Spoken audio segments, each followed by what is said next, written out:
Hi friends, welcome to cine family 2. పడమటి Sandhya Ragam serial ప్రముఖ G Telugu ఛానల్లో ప్రసారమవుతూ మంచి టీఆర్పీ రేటింగ్తో ముందుకు దూసుకుపోతోంది.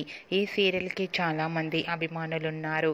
పడమటి సంధ్యా రాగం సీరియల్ హీరోయిన్ పృథ్వీరాజ్, ప్రీతి శర్మ, శ్రీను ఆద్య క్యారెక్టర్లో చాలా అద్భుతంగా నటిస్తూ మంచి పేరును, గుర్తింపును అండ్ బెస్ట్ జోడీగా కూడా గుర్తింపు పొందారు.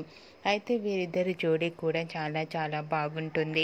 రీసెంట్గా Padamati Sandhya Ragam serial heroine Sreenu Aadya after wedding shooting location latest ఫొటోస్ను షేర్ చేశారు.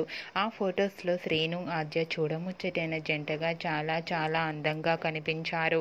ఆ ఫొటోస్ చూసిన వారంతా బ్యూటిఫుల్ అండ్ లవ్లీ కపుల్ అంటూ కామెంట్స్ పెడుతున్నారు. ఇది రియలా అనేది కళ అనేది తెలియాలంటే మనం ఈ సీరియల్ని రోజు వాచ్ చేస్తూ ఉండాలి. మీకు కూడా శ్రీను ఆద్య లేటెస్ట్ ఫొటోస్ మీకు నచ్చినట్లయితే మీ అభిప్రాయాన్ని మీ కామెంట్ రూపంలో తెలియజేస్తూ లైక్ చేయండి, షేర్ చేయండి. మరిన్ని ఇంట్రెస్టింగ్ అండ్ లేటెస్ట్ అప్డేట్స్ కోసం మా సినీ ఫ్యామిలీ 2 ఛానల్ని సబ్స్క్రైబ్ చేసుకోండి.